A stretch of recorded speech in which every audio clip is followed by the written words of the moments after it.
Assalamualaikum, selamat sejahtera dan hai semua. Anda bersama saya lagi Fatin Soe Cincau dalam sorotan berita mingguan. Apa khabar? Baiklah, keputusan SPM 2020 sudah pun keluar pada 10 Jun 2021 yang lalu. Jadi saya nak ucapkan tahniah kepada semua calon SPM yang sudah pun terima keputusan. Jika ada yang belum semak keputusan lagi, ada dua saluran utama untuk menyemak sendiri keputusan SPM menurut KPM. Pertama, melalui pelayar web dengan menggunakan pautan myresult1.moi.gov.my. Kedua, menggunakan SMS, type SPM jarak, nombor kad pengenalan jarak, angka giliran dan hantar ke 68886. Baiklah, sebelum saya kupaskan berita pada minggu ini, saya nak ambil satu komen dari video minggu lalu, iaitu saya pilih dari Iqmal Nazmi. Dia tanya sampai bila Disney Plus Hotstar ada kat Malaysia. Hai awak, buat masa ni Disney Plus Hotstar tak cakap pun perkhidmatan ini tersedia sampai bila. Jadi mungkin tak ada had masa. Ia akan ada sampailah pihak Disney Plus Hotstar sendiri yang tutup perkhidmatan tu. Okey, antara berita yang akan diketengahkan pada minggu ini ialah apa kemas kini baru yang menarik akan tiba di iOS 15. WhatsApp boleh digunakan di 4 peranti sekaligus. Apa kelebihan platform penstreaman soka dan banyak lagi berita lain yang akan diketengahkan. Persidangan pembangun sedunia Apple WWDC 2021 bermula dengan pengumuman kemas kini baru yang akan tiba di iOS 15. Ia dimulakan dengan fungsi baru yang akan ada di FaceTime. Di iOS 15, FaceTime akan boleh digunakan untuk membuat panggilan video bersama Android. Pengguna iOS 15 boleh memulakan panggilan video FaceTime kemudian kongsi pautan dengan pengguna lain. Ia kemudian boleh dibuka di mana-mana pelayar web. Tetapi, apakah peranti yang boleh menerima kemas kini iOS 15 ni? Semua peranti yang terima kemas kini iOS 14 turut menerima kemas kini iOS 15 termasuklah iPhone 6s, iPhone 6s Plus, iPhone SE serta iPod Touch 7 Gen. Seterusnya, Apple pertingkatkan lagi kehebatan kecerdasan pintar di peranti mereka dengan kebolehan live text. Mengguna pemproses enjin neural Apple, aplikasi kamera boleh mengecam perkataan dengan pantas. Pengguna boleh menghalakan kamera ke mana-mana papan tanda atau apa jua paparan yang ada memaparkan teks dan nombor dan ia akan mengecam perkataan tersebut supaya boleh disalin untuk digunakan di mana-mana tempat. Live text juga mampu menterjemah perkataan yang telah dicam masa nyata. Untuk permulaan, live text di iOS 15 akan mampu mengecam 7 bahasa iaitu Inggeris, Cina, Perancis, Itali, Jerman, Spanyol dan Portugis. Selepas kemas kini iOS 15 disebarkan, satu-satunya untuk halang peranti anda dikesan orang lain adalah dengan mencabut baterinya. Itulah salah satu pembaharuan yang dibawakan Apple. Apabila anda gunakan fungsi turn off pada iPhone ataupun iPad, ia sebenarnya masih beroperasi di dalam mode dengan tenaga minimum. Segala komponen komunikasi seperti GPS, Wi-Fi dan Bluetooth tetap berfungsi untuk menyuapkan data kepada rangkaian Find My. Jadi, pengguna boleh menerima manfaat daripada segi menjejak peranti yang hilang. OnePlus melancarkan satu lagi telefon pintar 5G murah dikenali sebagai OnePlus Nord CE 5G. OnePlus Nord CE dikuasakan chip Snapdragon 750G 5G, RAM LPDDR4X sehingga 12GB dan storan dalam hingga 256GB.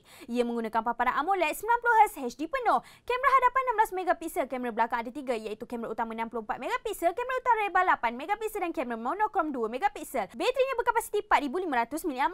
Ia menyokong pengecasan pantas rapid charge 30T melalui USB-C. Hanya 30 minit untuk mengecas 70% penuh. OnePlus menyatakan OnePlus Nord CE adalah telefon pintar mereka paling nipis sejak OnePlus 60. Ia memiliki ketebalan 7.9mm sahaja dengan berat 170 gram. OnePlus Nord CE akan disediakan dalam 3 varian dengan harga di Eropah serendah EUR299 atau RM1,498. OnePlus Nord CE 5G akan mula dijual di pasaran terpilih mulai 21 Jun 2021. Nampaknya, harga model ini lagi murah jika dibandingkan dengan OnePlus Nord N10 ketika dilancarkan tahun lepas. Anda rasa apa yang anda tertarik dengan OnePlus Nord CE 5G ni? Chip dia atau ketebalan telefon dia? Disney Plus Hotstar sudah memulakan siaran di Malaysia pada 1 Jun 2021.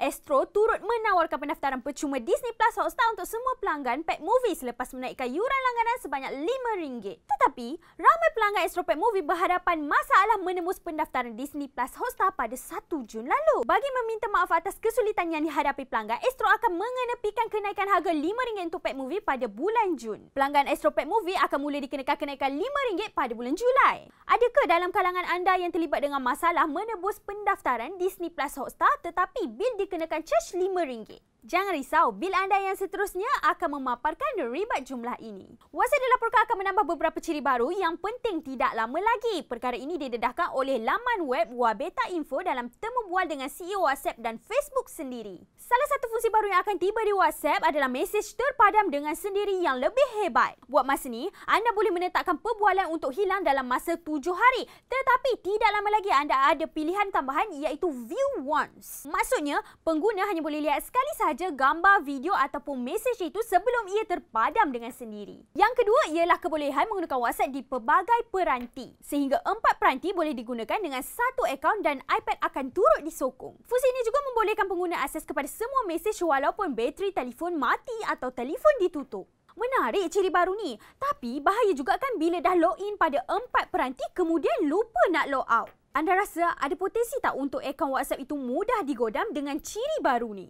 Sony Malaysia Umum telah membuka tempahan awal untuk telefon telinga TWS baru mereka Sony WF-1000XM4.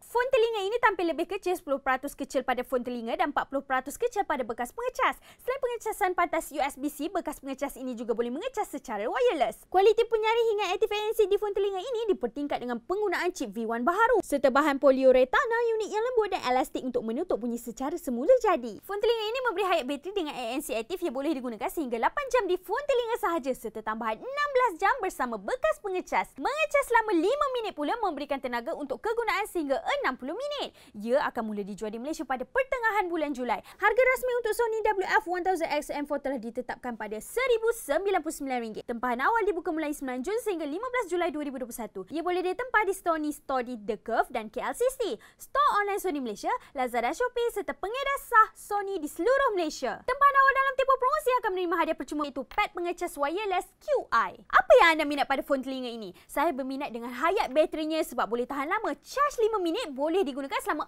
60 minit. Anda ada fon telinga dengan ciri macam tu?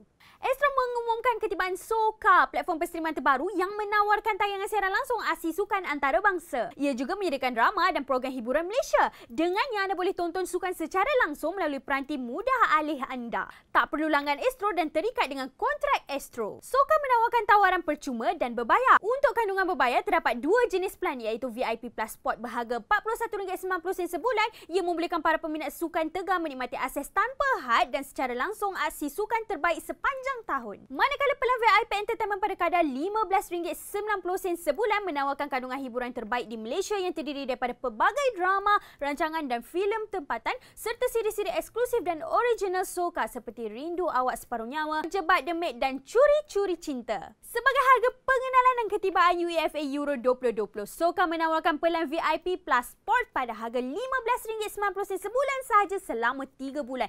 Jadi, peminat bola sepak boleh menikmati kesemua 51 perlawanan UEFA Euro 2020 secara langsung. Tawaran ini akan tamat pada 7 Julai 2021. Jika berminat, anda boleh mendaftar perkhidmatan Soka di laman web www.soka.my serta menerusi muat turun aplikasi di Apple App Store dan Google Play Store. Anda minat sukan tak? Suka ke tengok perlawanan sukan secara siaran langsung? Jika ya, anda perlu langgar perkhidmatan Soka ni. Boleh tengok siaran langsung dengan harga RM41.90 sebulan.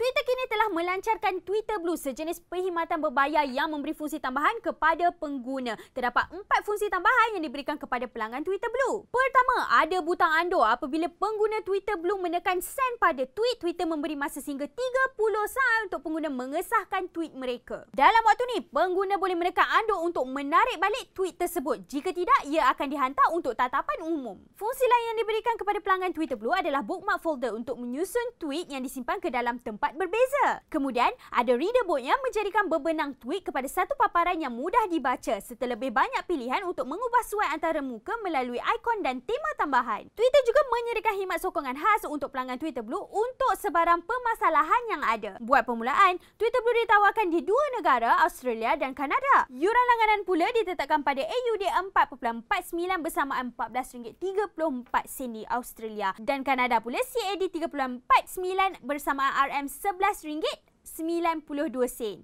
Twitter memaklumkan mereka akan menambah dan memperbaiki perkhidmatan Twitter Blue dari semasa ke semasa. Jika Twitter Blue ni ada di Malaysia, anda nak langgan ke? Berbaloi ke untuk langgan? Saya rasa kelebihannya tak adalah menarik sangat. Cuma pengguna ni dapat perkhidmatan berbeza sikit di aplikasi Twitter. Baiklah, itu sahaja rangkuman berita saya untuk video kali ini. Tetapi anda ada tak terima maklumat sebelum ni mengenai individu dikenakan kompaun akibat tidak mengemaskini status kesihatan di aplikasi MySejahtera? Anda jangan risau sebab Datuk Seri Ismail Sabri Yaakob tampil menjelaskan bahawa kegagalan mengemaskini itu bukanlah satu kesalahan di bawah undang-undang. Mana-mana kompaun yang sudah dikeluarkan kerana tidak mengemaskini aplikasi MySejahtera perlulah dibatalkan. Jadi, anda tak payah risau dah. Cuma saya nak ingatkan anda semua untuk daftar vaksin. Anda dah daftar ke belum? Jika sudah, bagus. Kalau belum, anda boleh daftar melalui aplikasi MySejahtera ataupun menerusi laman sesawang vaksincovid.gov.my. Baiklah, jika anda mempunyai persoalan ataupun komen, anda boleh nyatakan di bawah. Jika anda sukakan video ini, sila tekan like dan subscribe saluran YouTube saya, Cincang BM. Ikuti kami juga di Facebook, Twitter dan Instagram saya, Fathia Cincang. Kita jumpa lagi pada video yang akan datang.